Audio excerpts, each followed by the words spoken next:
Bonjour à tous, j'espère que vous allez excellemment bien. On se retrouve ensemble pour parler de sport mécanique. Et aujourd'hui, on va parler de Formule 2. On va faire le débrief de la saison 2019 de Formule 2. Chose qu'on devait faire depuis quelques temps déjà, mais il y a eu les vacances de Noël, il y a eu tous les débriefs F1 et MotoGP à faire, donc ça a pris une grande partie du mois de décembre. Donc voilà, on attaque maintenant et puis le Dakar derrière qui s'est rajouté. Enfin, vous savez, hein, quand on n'est pas organisé, on n'est pas organisé. Et donc là, on va attaquer à la F2. La F2 où ça a été une année, c'était pas la meilleure année qu'on ait vécue en Formule 2. Enfin, depuis quelques temps dans cette catégorie-là, de toute façon, c'est un peu toujours comme ça parce que, à part les premières saisons, on avait beaucoup de pilotes qui étaient très performants parce qu'il y avait peu de pilotes payants sur les premières années de GP2. Et où il y avait une vraie bagarre entre beaucoup de pilotes qui étaient très performants, dont certains qui n'ont jamais vu la F1, mais qui ont eu des grosses carrières, par exemple en endurance ou en GT, pour certains. C'est vrai que depuis quasiment 4-5 ans, voire même plus, les saisons de F2 sont moyennes, pour plusieurs raisons. La première raison, c'est qu'on a beaucoup de pilotes redoublants. Cette année, c'était le cas, hein.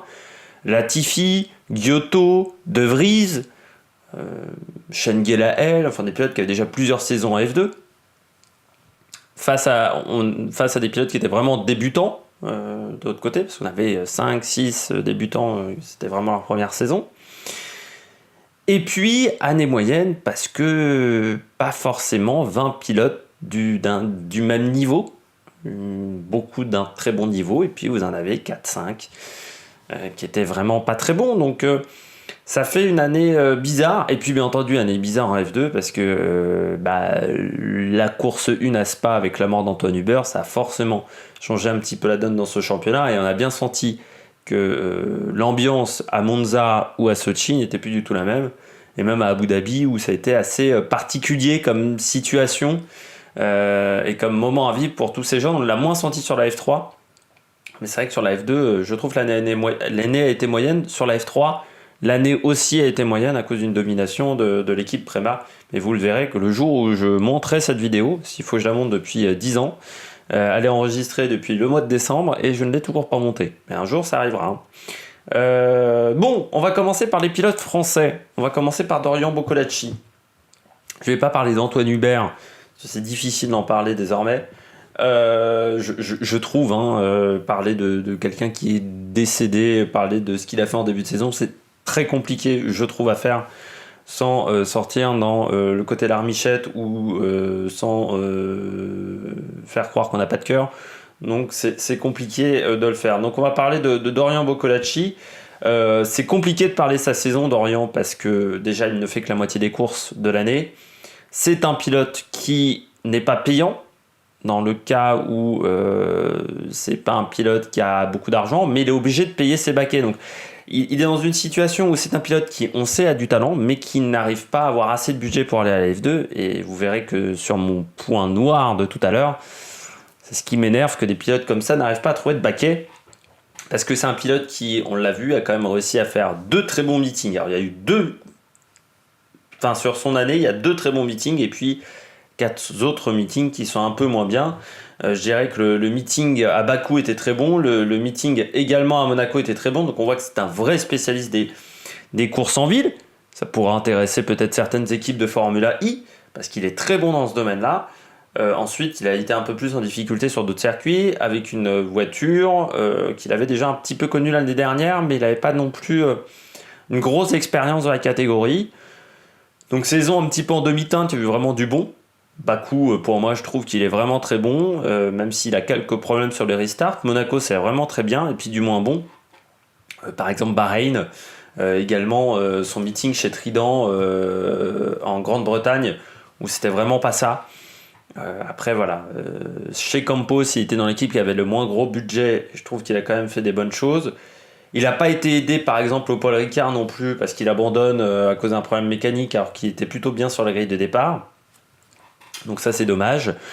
Après, voilà, il fait pas une saison mauvaise pour quelqu'un qui n'a fait qu'une demi-saison. Il prend quand même 30 points, ce qui n'est pas si mauvais. Je pense que ça va être compliqué pour lui d'avoir un baquet l'année prochaine. même si on aimerait qu'il y arrive très grandement.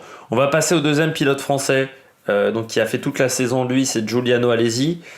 Lui, il a du pot d'avoir un père qui soit très connu et qui ait beaucoup d'influence dans le paddock. C'est pas forcément un pilote payant, Giuliano Alesi, parce que je ne suis pas sûr que son père mette beaucoup d'argent dans son baquet de F1, dans son baquet de F2, pardon, plutôt. Malgré tout, son père a une telle influence que c'est grâce à l'influence de son père qu'il a des baquets, Giuliano Alesi. Parce que ses saisons en F3, en GP3, et en F3, donc, n'ont jamais été exceptionnelles. En F2, c'est quand même là aussi très mauvais cette année, simplement 20 points. Alors, ça a mal commencé, ça a plutôt pas si mal fini, parce que à partir de Spa, donc si on prend les 2 courses de Monza, les 2 courses de Sochi et les 2 courses d'Abu Dhabi, il y a une seule fois où il n'est pas dans les points. Donc voilà, c'est au niveau où il aurait dû être sur toute la saison, avec une bonne dernière course où il fait 5e meilleur résultat à Abu Dhabi, en sachant qu'à Abu Dhabi, c'est là où il avait remporté sa première course en GP3, donc il a toujours aimé ce circuit, Giuliano Alesi. Mais le début de saison, il est catastrophique. Disqualification en deuxième course à Bahreïn avec une première course sur les 12e où il délamine complètement un pneu. Double abandon, c'était à Bakou. Abandon et 16e en Espagne. Abandon également course 1 à Monaco. Hors des points en Autriche. 10e simplement en France hors de la course 1. Enfin voilà, la Hongrie, c'est pas top. Je crois qu'il marque il marque qu'un seul point jusqu'à Spa. Donc, sur toute la première partie de saison. Ensuite, la fin de saison est un peu meilleure, mais ça reste quand même compliqué pour un pilote comme ça qui était quand même dans une structure comme Trident qui n'est pas la plus mauvaise équipe. Ça aurait été plus compliqué pour lui chez Campos, qui est quand même soutenu par Ferrari. Il fait partie du driver development, donc je trouve que la saison a quand même été compliquée pour Giuliano Alesi, surtout en comparaison avec d'autres débutants, forcément avec Antoine Hubert, mais même avec Juman Zhu ou Callum Elliott qui ont été meilleurs sur cette année. Il marque quand même 50 points, 55 points quasiment de moins que Callum Elliott, qui a fait pourtant une saison assez régulière, où il y a eu des bons hauts avec 2 podiums, mais aussi des nombreux bas. Et puis beaucoup trop d'abandons, c'est-à-dire sur les 10-15 premières courses, il doit abandonner une course sur 2. Donc ça, c'est pas top non plus, beaucoup trop d'erreurs de pilotage, donc il devra faire mieux l'année prochaine. Giuliano Alesi. C'est fini pour les pilotes français, on passe aux pilotes au top. Je reprends ma petite fiche. Et donc là, on commence avec Nyck de Vries. Nyck de Vries, qui est champion assez largement sur cette saison.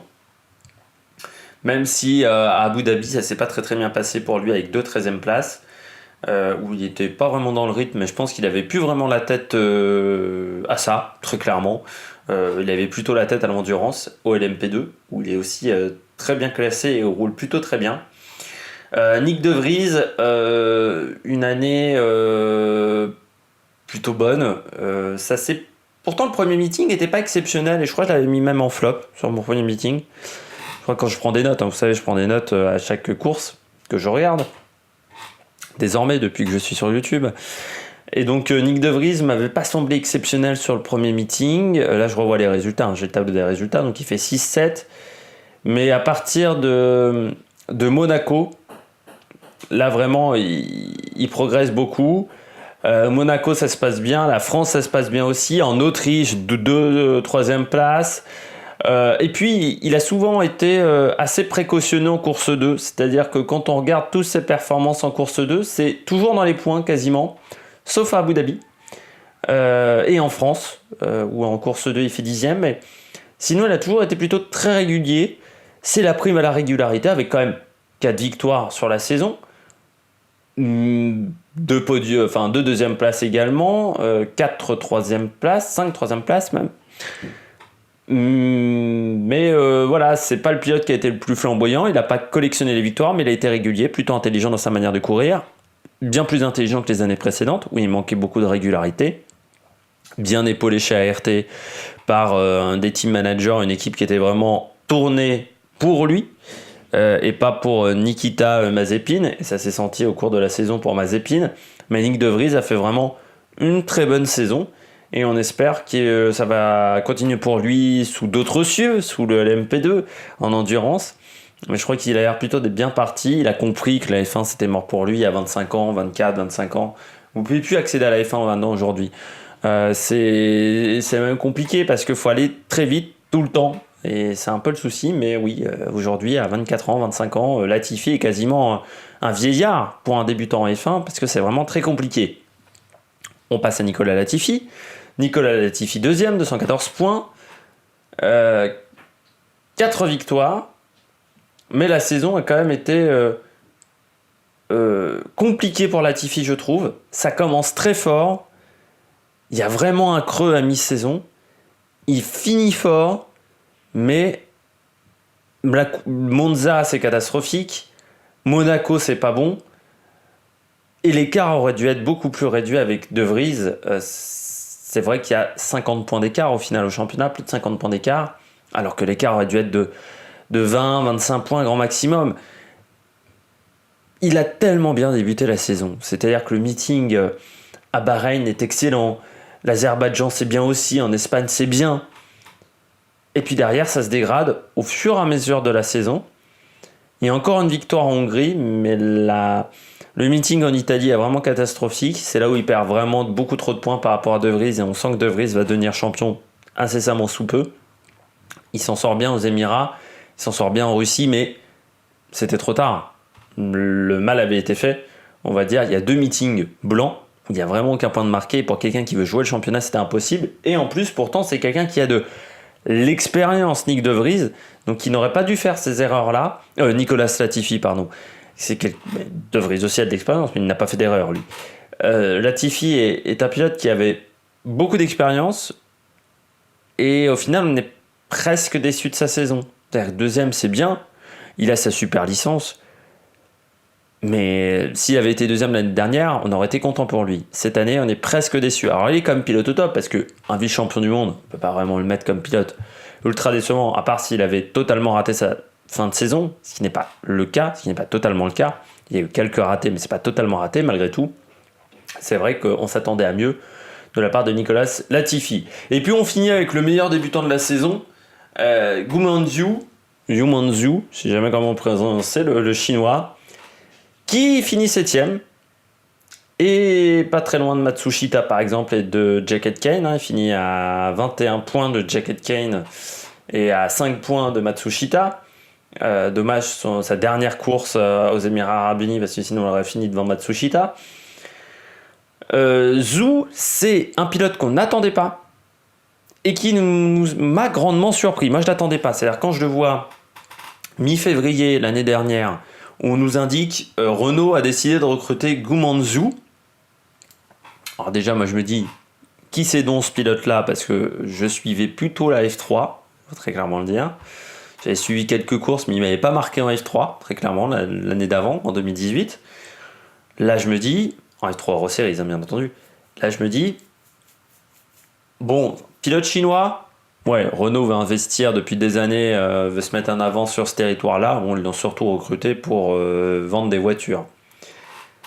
Surtout que le premier meeting, en course 1, je me dis, ouais, c'est pas mal, mais bon, c'est pas exceptionnel. Surtout que ce jour-là, Antoine Hubert avait fait une sacrée course. Mais après coup, au fur et à mesure de la saison, en Espagne, il fait son premier podium. C'est un pilote qui a été bon sur la saison. C'est pas exceptionnel, mais pour une première année, c'est très bien. Surtout qu'il était chez Univer Tsuzi, qui n'était pas le pilote numéro 1 dans l'équipe, c'était Luca Giotto, normalement le pilote numéro 1, et qu'à un moment, il a vraiment concurrencé Luca Giotto.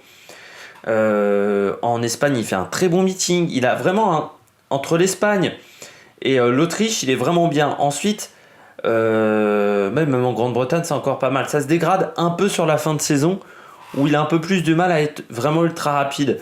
Mais je trouve qu'il a fait une excellente saison de débutant, et j'espère le voir aussi très performant l'année prochaine, parce que il sera leader dans son équipe, Giotto part, et je pense qu'il aura les pleins pouvoirs, et et d'un pilote qu'on n'attendait pas, parce que je crois que sa première année en F3, il est 13e. Je crois que l'année dernière en F3, il est 8e ou 9e, alors qu'il est chez Prema. Et pourtant, il était bien meilleur que Mick Schumacher. Donc c'est là où on voit que Zhu, vraiment le mec qu'on n'attend pas, et puis au final, qui devient très bon. Bon, les pilotes qui ont été en difficulté. On commence avec Mick Schumacher. Mick Schumacher, 12e cette année, 53 points. C'est le pilote de tête qui a été le moins bon. Vu les moyens qu'on a mis, que son équipe a mis en place, c'est-à-dire on l'a fait rouler avec une F2 de l'année d'avant, qui était donc quasiment le même modèle. Il y a eu beaucoup de jours d'essai aussi, donc avec cette voiture-là, parce que c'était pas comptabilisé dans les jours d'essai. Quand il roulait avec, le fait qu'il soit chez Ferrari, le fait qu'il ait beaucoup de sponsors, il a beaucoup de moyens. Finir à 21 points de Calum Elliott, qui n'a pas tous ces moyens-là et qui, je pense, n'a pas la même aura dans l'académie Ferrari, c'est quand même un mauvais résultat, c'est décevant de la part de Mick Schumacher. On retiendra que sa victoire en Hongrie, mais qui était due à la grille inversée sur un circuit où c'est très difficile de dépasser à Budapest. Il y a son abandon en course 1 à Bakou, où il est beaucoup trop excité. Il a eu quand même pas mal d'abandons, et surtout souvent des doubles abandons. La France, double abandon. Également en Russie. C'est un pilote qui a beaucoup de mal quand il part loin sur la grille. Et donc, et il a eu beaucoup de meetings où il devait revenir de loin. Il y a quand même 1, 2, 3, 4 meetings sans points. Donc ça veut dire 8 courses. Déjà, donc des meetings où il y a 0 points. Ça, c'est trop. Ils sont trop nombreux ces meetings-là pour être performants. Et puis après, oui, de toute façon, à part sa victoire, sinon il y a une 4e place, une 5e place. Mais c'est pas exceptionnel de la part de Calum Elliott, de la part de Mick Schumacher. Donc c'est vrai qu'on s'attendait à mieux de la part du pilote allemand, vu les moyens qui étaient mis en place par Prema. Et c'est vrai que c'est plutôt très décevant. Et puis on finit avec Sete Camara, certes 4e avec 204 points, sauf que son année a été assez poussive, je trouve. Et puis Felipe Massa avait dit de toute façon, s'il n'est pas champion de F2, sa saison sera décevante. Et c'est quasiment ça. C'est un pilote qui est là depuis de nombreuses années, qui était dans une grosse équipe chez Dams, avec Jean-Paul Del Rio. Alors certes, la saison n'a pas forcément été facile parce que Jean-Paul Del Rio est mort, mais c'est une équipe avec beaucoup d'expérience. Et puis il finit, certes qu'à 10 points de Nicolas Latifi, mais il finit quand même derrière Nicolas Latifi avec des manches où il fait quand même des erreurs un peu bêtes. Moi je me souviens de l'Espagne vraiment, où c'est 2 erreurs complètement bêtes. Il y a aussi une course, c'est la 2e course en Italie aussi, où il est beaucoup trop chaud dans sa manière d'appréhender la course. Et donc voilà, il a perdu beaucoup de points sur des erreurs. Et c'est dommage, parce que c'est un pilote qui, je pense, a laissé passer le train pour la Formule 1. Et je suis pas sûr que ce sera le nouveau pilote brésilien en Formule 1, à part s'il arrive avec beaucoup de moyens. Et je suis pas sûr que ça soit vraiment le cas. Et puis dernier point noir, les pilotes payants. Moi, il y a eu beaucoup trop de pilotes payants cette année. Alors Raghoumatane, qui en plus était ultra dangereux, qui a quand même marqué un point. Raghoumatane, Calderon, qui elle n'en a marqué aucun. Marino Sato, on a eu également Arjun Meni. Il y a eu pas Patricio Howard, Sean Gelael également. Tous ces pilotes-là qui ne sont là que pour amener du budget pour que d'autres pilotes puissent rouler. Je pense qu'il va falloir réfléchir un moment à combien coûte la Formule 2. Aujourd'hui, c'est une catégorie qui coûte trop cher, ce qui fait qu'on a ce problème-là d'avoir des pilotes payants qui n'ont rien à faire là. Moi, je trouve que ces pilotes payants-là prennent des baquets à des pilotes qui sont beaucoup plus méritants qu'eux et qui ne peuvent pas accéder à ces catégories parce qu'ils n'ont pas le million ou le million et demi d'euros nécessaires, et qu'en plus, dans le cas de Raghoumatane, ce sont des pilotes dangereux qui font beaucoup trop d'erreurs, et Tatiana Calderon n'a aucun intérêt à être là, vraiment, elle ne sert à rien dans cette catégorie-là, et je trouve que ça donne même une mauvaise image. Parce que ça montre encore à certains que les femmes ne peuvent pas être performantes en monoplace et en sport mécanique, alors que si elles peuvent être totalement performantes, je vous rappellerai juste que, tiens, en parlant du Dakar, Jutta Kleinschmidt s'était imposé en 2001. Et je trouve que ces pilotes-là font du tort à la cause un petit peu féminine. des sports mécaniques, parce que bah ouais, comme elles sont là parce qu'elles ont de l'argent, et surtout parce qu'elles ont de l'argent, et ben on oublie que en sport mécanique il faudrait surtout être là parce qu'on a les compétences. Et j'espère que le point de règlement que veut mettre en place, je vais y arriver, Jean Todt, qui veut donc très clairement mettre une licence également pour la F4, la F3, la F2, et ben j'espère que ça sera appliqué, parce que j'en ai marre de voir des pilotes payés en F2 qui finissent à 2 tours des pilotes de tête alors qu'il n'y a que 15 tours de course. Donc moi ça m'emmerde terriblement, et j'espère que dans les années à venir, cette situation-là va s'arrêter. Et bien voilà, c'était le débrief Formule 2, donc qui était fait un petit peu de manière plus rapide que les débriefs F1. J'espère que vous avez aimé cette vidéo. Si vous trouvez, si vous voulez que je vous parle d'un autre pilote dont je n'ai pas parlé dans cette catégorie, bah, n'hésitez pas à réagir dans les commentaires. Et puis nous, on se retrouve surtout très vite sur la chaîne. Allez, ciao ciao sur l'Amérique Production.